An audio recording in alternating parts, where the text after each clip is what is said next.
Okay, welcome everybody to our webinar. My name is Chris Anselmo. I'm here with Jeff Corrigan. We're with Brookside Tax and Financial. And as more of our clients are approaching retirement, we thought we'd do a webinar on how do you do it? How do you plan for your retirement? So this webinar is designed, we'll go through a half a dozen topics, and hopefully at the end of the presentation, you'll come in for a strategy session and we can help you craft your retirement plan. So, 6-step process. Basically, we'll go through each one of these. The first one's just take an inventory where you're at, clarify some of your goals, determine your risk tolerance, whether you want to be more aggressive or less aggressive. Figure out your timeline. Are you retiring tomorrow, or are you retiring 5-10 years from now? What's that? Talk about taxes. Jeff will talk more about taxes, and get it down in writing. Because we find when people don't get it down in writing, they really don't have a plan. Mm-hmm. So the first step is really to take an inventory. Right. So over your working years, you probably had, maybe had multiple jobs. So you might have old 401ks out there at various places. We see a lot of people come in here, they just have a bunch of accounts. So it's not that they did anything wrong, it's just life happened, right? So I worked, over a course of 40 years, 50 years working, you had different jobs and you opened up different accounts and you opened something at the bank and something at your employer. Sure.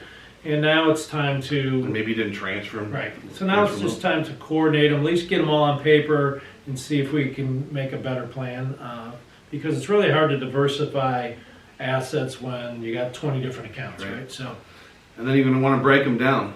You're going to have the retirement accounts that we just talked about that you did over the years. Maybe you opened up an IRA when you were filing your taxes. You set up an account there. But then you also have non-retirement accounts, and that's going to be any extra money you had that maybe you were putting some money into a mutual fund every month, or maybe a stock that you favored that you went out and purchased. So you want to break those down because they are going to be taxed differently. So we're going to want to look at how we're going to coordinate drawing from these accounts. And part of this is consolidating. We often see people have 6 different banks, and it could be, like I said, they don't give out toasters anymore, but not in a long time. Yes, but now they're not even giving interest. And it could be that you did grab a favorable interest rate at one time. So I opened one at this bank, and then next year open another one. Right. And so we want to get that down so where you're maybe working with 1 or 2 banks, preferably locally, and then maybe 1 or 2 brokerage accounts, and we could go through that. But it's really hard to have a plan when you have a bunch of different assets all over the place. Okay. Next one would be list your debts. Hopefully, as you're getting closer to retirement, your debts are going by the wayside. Your houses are paid. You might have a car payment, or you got your monthly credit cards, but you don't have a ton of debts out there. So. Make a list of your debts and let's see if we can get those cleaned up. And that's a goal for most people as they get closer. They want to try to pay off as much as they can because you really don't want to go into retirement, with a ton of bills that you have to pay. And what about income? Right. Yeah. Where are you going to get the income from? So a list of your income sources. Some of you may be fortunate enough to have pensions. Teachers or unions have good pensions. Most of those have gone by the wayside. But. Yeah, and so we want to make sure you have. Basically, what's going to drive your retirement, your success of retirement, is if you have enough monthly income to do what you want to do. And if you have enough monthly income, then we don't have to pull from your retirement accounts and your savings to supplement that. So it's really important to get a good list of your income sources.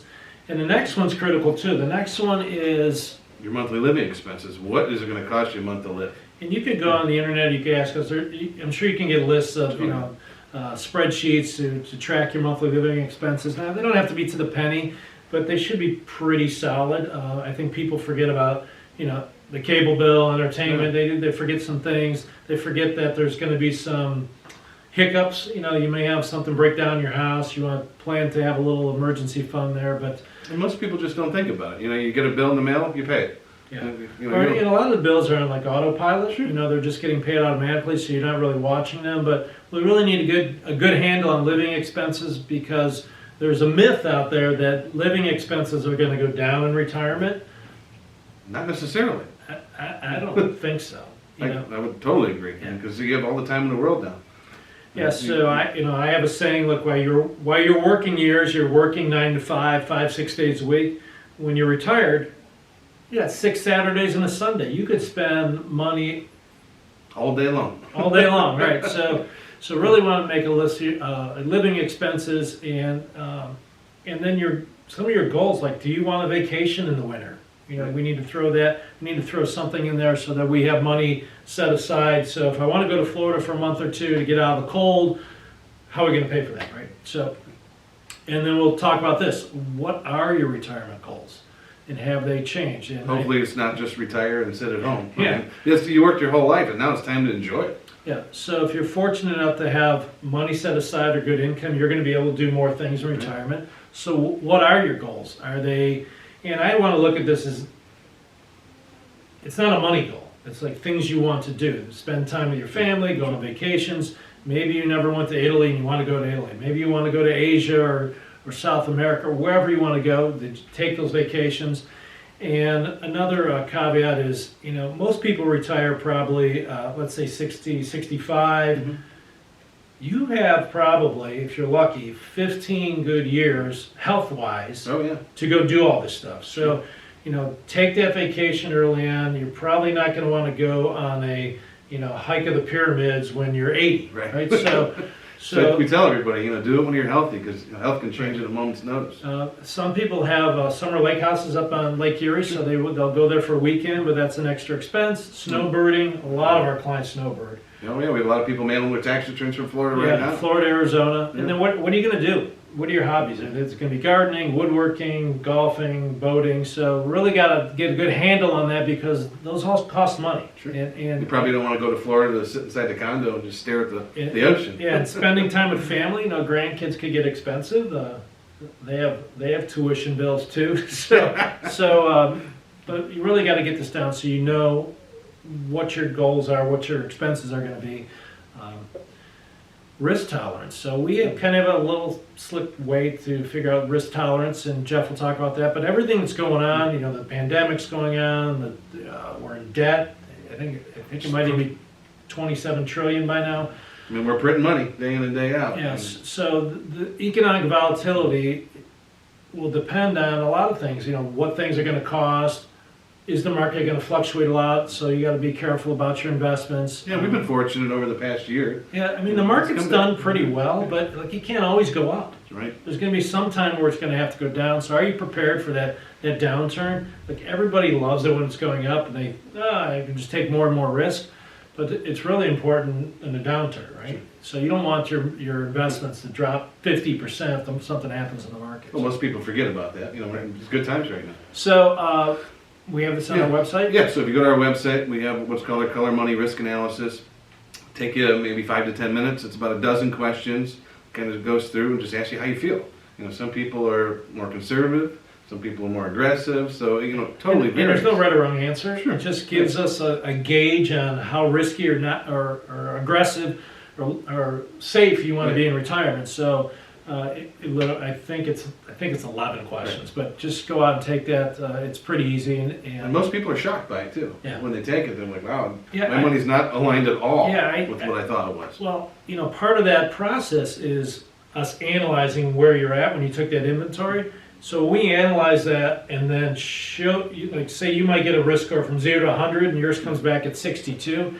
And we come back with our investment analysis and say, do you know you're at a 90? Right. All of your money's in the market. Yeah, so but they are shocked because they always think their brokers always told them everything's okay and safe. Right. So really, what do we want to do to pare down that risk as you're in retirement? Because the issue then is you don't have as much time to recover if the market drops, right? So if we have another, I hate to use the word correction because it sounds like something wrong with the market now, but if we have another downturn where it drops 30, 40%, we don't want to see your accounts drop 30, 40% because you might be needing those accounts to throw you monthly income to supplement the things you need to do.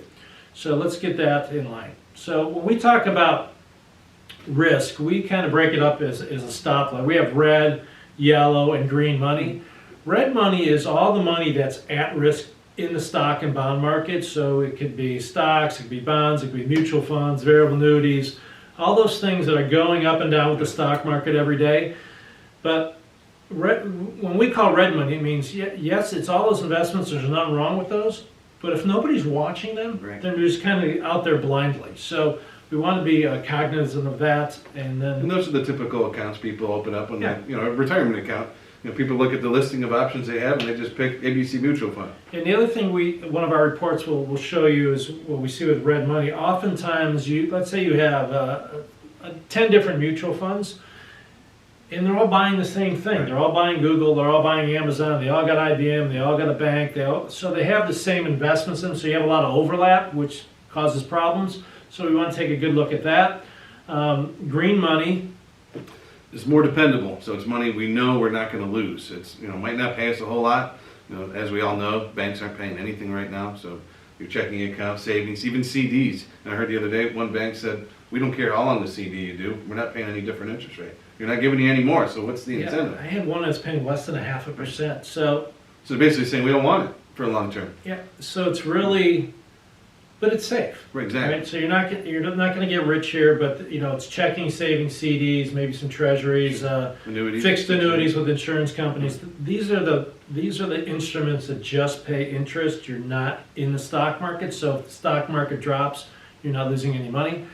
And then what we really pride ourselves on is trying to turn that red money into what we call yellow money. So that would be having a coordinated approach, hiring a money manager, figuring out your risk tolerance, getting a plan together, and manage that money in accordance with your risk tolerance. So if you're a 62, we have a portfolio for that. If you're a 90, we have a portfolio for that. But at least you will have an active say in what's being invested, because you can tell them, like, I want to be risky or I want to be less risky. So it's really to try to lessen the overall risk and the volatility in your account. And most importantly, somebody's watching it. So, Right. most people are working during the day. We're all working. Yeah. You're not looking. Yeah, looking most at it. people don't have time to just stare at those screens all day. So that's why you hire the people who do that, right? And look, you're going to pay them something, but overall, it's worth it.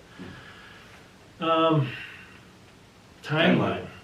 Right. How soon are we looking to retire? So Jeff's timeline is different than my timeline, different than your timeline.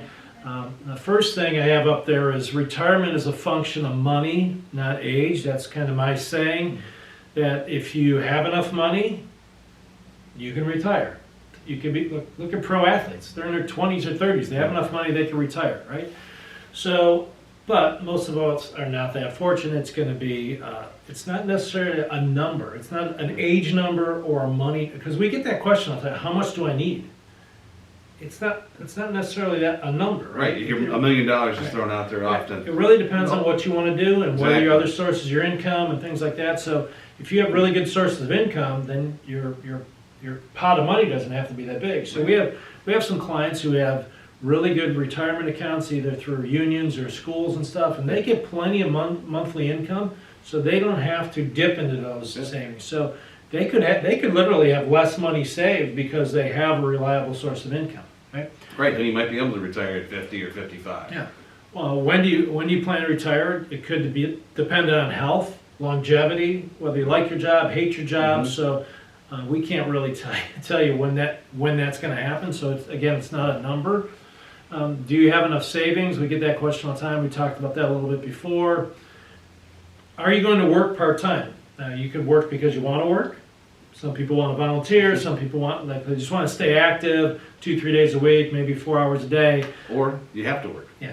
So See that too. So it could be you got forced into retirement, right? You lost your job, or your company shut down, Or you hated it. or you hated it, or maybe you have a health problem. You can't do the job you used to do. So it really depends on whether or not you're going to have to work in retirement, what you have saved. And so that's why it's important to go back to what we talked about. Figuring out your budget, figuring out income sources.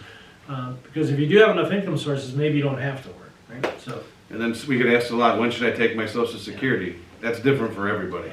We do have a slick report that we can do Social Security maximization and look at everything, and they'll tell you year by year what you actually get if you were to claim benefits. And we know we can take it at 62, but what happens? Yeah, it gets significantly reduced, Right. like 75%. Plus, you want to be smart about this. A couple reasons. For a lot of our clients, Social Security is probably 50 to 60% of what they're bringing in on a monthly basis. So if you turn it, as Jeff said, if you turn it on too early, you're going to get a reduced amount Forever. forever. And if you turn it on too late, so look, 70 is the biggest check. I think they're going to push that number eventually, Probably. but 70 is the biggest check, but you get less checks. Right. So it's not necessarily just waiting to the 70. So, and if you're going to work, you want to make sure you're full retirement age, or there's penalties to take money back. So there's a lot of stuff that goes into Social Security, and there's 96 potential months you could take it. Plus, if you have a spouse, those numbers come into play. So we have the software, we have the reports we can give you. When do you start accessing your retirement accounts? It's going to depend on the Social Security. It's going to depend on Social Security. It's going to depend on whether you have other reliable sources of income. So that's a really tough question. Ideally, you would never touch them, right? But you're going to have to touch them. As you get older, you're going to have to touch them. Tax laws are going to make you touch them. So we want to be smart about that. A little bit about, we'll talk about taxes more, but taxes aren't sale right now. So maybe we want to start accessing the retirement accounts, paying the tax, getting in a position that's tax-free in retirement, either using Roth for life insurance. So That can make a lot of sense. I mean, eventually, we're going to have to pay for all these I stimulus mean, the checks. lowest We know. bracket right now is 10. Right. It's never. Right. Look, I've been doing this 30-some years. It's never been 10, right? And the next one's 12, right? So, with all that's going on, I think everyone agrees taxes are going to go up. Yep, right. Whether it's going to affect the middle class, directly or indirectly, it's going to affect the middle class. Because if taxes go up for the super wealthy, then prices of goods are going to go up. Exactly. You start taxing Walmart and all those, and Exxon and Mobil, like they're just raising the price of gas. Instead of $2.30 a gallon, it's gonna be $4 a gallon. So eventually, we all pay for it. So we want to be smart about this. Okay. Tax law changes. There's been some with the coronavirus and with just the Secure Act. So Jeff's going to talk about these. So it used to be that if you inherited an IRA from somebody, that you could stretch it out not only over your lifetime, maybe your grandchildren's lifetime. You could have stretched it out as long as you want, as long as you take that required minimum that you had to take out every year. But now they got rid of that entirely. They said, we're going to give you 10 years. So within 10 years, you inherit an account, and you're not a spouse, you have to have that account liquidated. So for viewers, what's going on there is the IRS is basically saying, look, you've had these retirement accounts for however many years, right? Since you've been putting in 10, 20, 30 years, they haven't got a penny of that yet. So like if it's your spouse, you can still do the stretch, right? So if I die, my wife can just take my IRA out of her lifetime. Mm-hmm. But if it's not a spouse, then we got this 10-year rule, because what was going on is grandpa was leaving it to the great-grandchildren. Right. And they were stretching it. The IRS may not get the money for 100 years. So they changed it. I don't know if it's good or bad, but what's nice about it is we know what the rule is. Yeah. I mean, when you have life expectancies and you have various generations, it's complicated. And also with estate plans, you know, we had stretch IRA language in the estate plan, so you might want to review your estate plans. We may have to change those to get this new language in. The other thing they changed is required minimum distribution. So it used to be once you were 70 and a half, you had to start taking money out. They know people are living longer, so they pushed that back a little bit. Now we have till 72 before you have to start drawing from it. Now, of course, they were waived last year due to the pandemic. So another factor is if you're still working, you can still contribute. Right. So the old rule is once you hit 72, you were not allowed to contribute. I think it was 70. 70 and a half, yeah. You were not allowed to contribute to a retirement plan or an IRA. And then now, as long as you're working, you can do it. So yeah, if you are working that part-time job and you're really not using the money, you can stash it away back into the IRA. Yeah. But again, tax rates are on sale, so you might want us to come in and crunch some numbers. You know, we do a lot of tax returns, obviously, so we can have scenarios. Well, what if you took money out of your IRA? What would be the tax effects? Maybe we'll delay Social Security for a year or two because we're going to take money out of the IRA, things like that. So, Or maybe you just want to convert it to a Roth. correct. Then you don't have to worry about the distributions. Right. Or life insurance. You know, life insurance, I don't know if you viewers, you know, life insurance is tax-free and you can borrow from it tax-free. So it may be a way to supplement your income later in retirement. So again, we can talk about all that when you come in. So last but not least is, get it on paper. Without it on paper, it's really just a pipe dream. So we can run various reports. Jeff talked about the Social Security maximization report, the color of money report. Retirement Compass is really Yeah, cool. that's a slick report. So some people really like to see where am I going to draw from. Say I'm retiring at 65.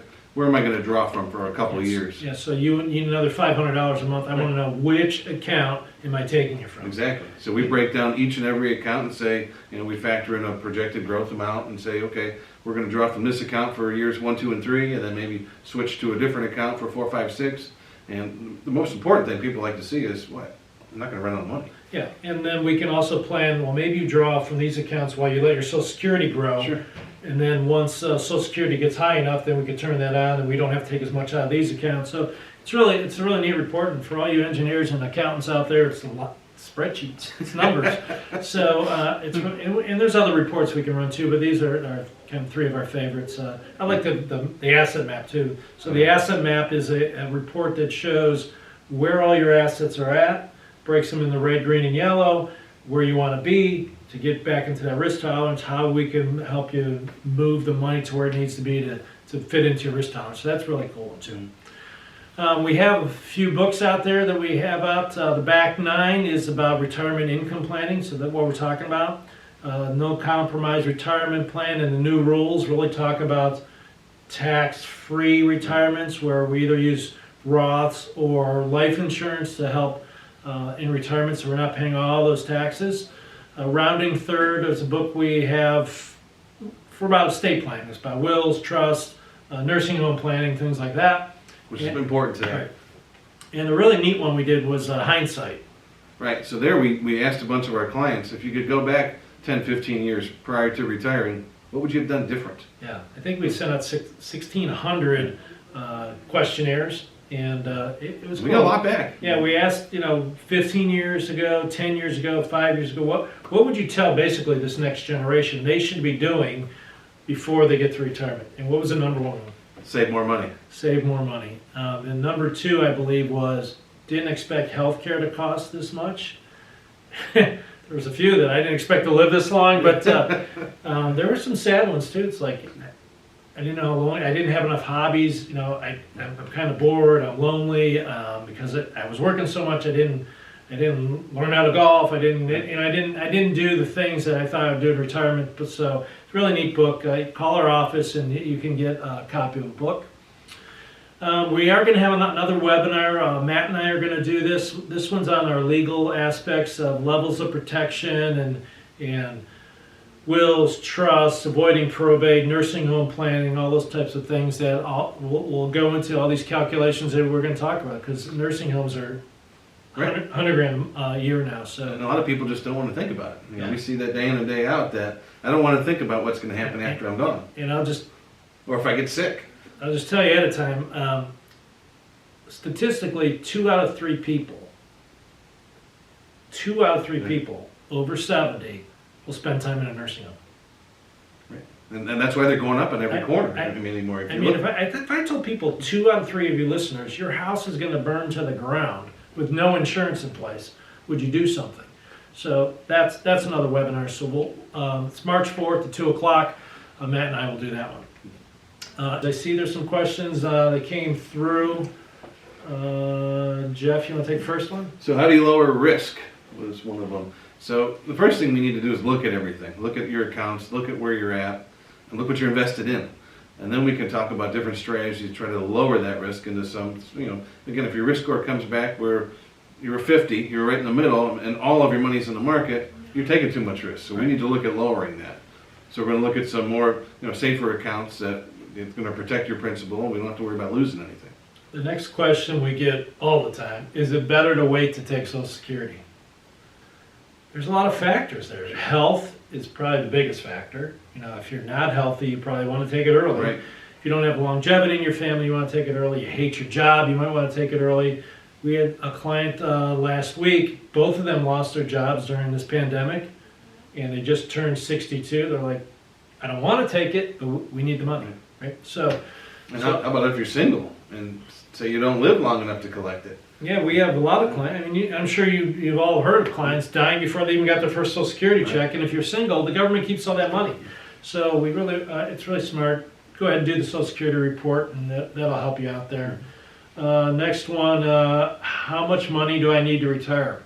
We talked about this early. There's no magic number. The truth is, you have what you have. We're not going to be able to double or triple it. We're not gonna take those type of risks, so, I mean, I guess it's possible, but you'd have to take a lot of risk to do that. So you have a lot of people that say, I need $1 million to retire, and some people aren't gonna get there. I mean, Yeah. a lot of people. Yeah, and you know, some people have a lot of assets, but they're not assets that throw them money. So you might have a lot of property, Sure. but it doesn't generate income. So there's a lot to going into that question. So again, there's no magic number, and you really need to know that budget. You know, what's it going to take it every month to retire? Is it going to take $3,000, $5,000? Some people come and say I need $10,000 a month. Right. So it's really going to be dependent on you. On nursing homes, we're going to talk about that in another seminar. How long does this take to do this process? Well, it could be a couple appointments, sometimes 2, 3, 4. You know, it all depends on how organized you are. Some people are, where they have everything in listed folders, and we can go through it all. Other people just bring in a box of envelopes. And we Yeah, have to kind so of sift through obviously it all. we got to take this inventory, we got to go through the process, we got to figure out income and budgets and things like that. So the more you can do on your own, obviously it's less time we have to be involved, but we don't like pigeonhole you, say, look, it's got to be done in 2 appointments. It's going to take however long it's going to take. So what we did is we are going to offer you an in-person or virtual appointment. We normally charge $500 to $1,000 to do this initially, but we're going to waive that under 2 conditions, so that if you schedule within 48 hours, and the reason we do that is because people forget about, you might not even remember Jeff and my name in 48 hours, so we want to make sure that No, come on, 2 good-looking guys. So we want to make sure that you schedule within 48 hours and get on our calendars within the next 2 weeks. Appointments fill up fast, especially during tax season, so make this a priority. You know, as long as you're on our calendar, you'll be able to start this process. And then, look, at the end of the day, you'll either say yes or no, you want us to help you, or, you know, let's get going. I'm not ready yet. And you know, no's okay. No just might mean you're not ready yet. So don't feel that by telling us no, we don't want to get forward. You know, people are always worried because either no. What I usually hear is I got to think about it, right? So that's either a polite way of telling us no or just saying you're not ready. So just tell us at the end of the appointment, yes or no, I want to go forward. That's fair to you, fair to us. And oftentimes it's just you're just not ready yet, right? So, but it's good information to go through the process. At least you'll get a handle on your accounts, your budget, what you're going to do in retirement. So thanks for watching today. Jeff, any closing comments? Yeah, well, thanks again for joining as well. Feel free to call our office, 440-886-3550, or you can jump on our website too to schedule an appointment. Okay. Thanks for watching.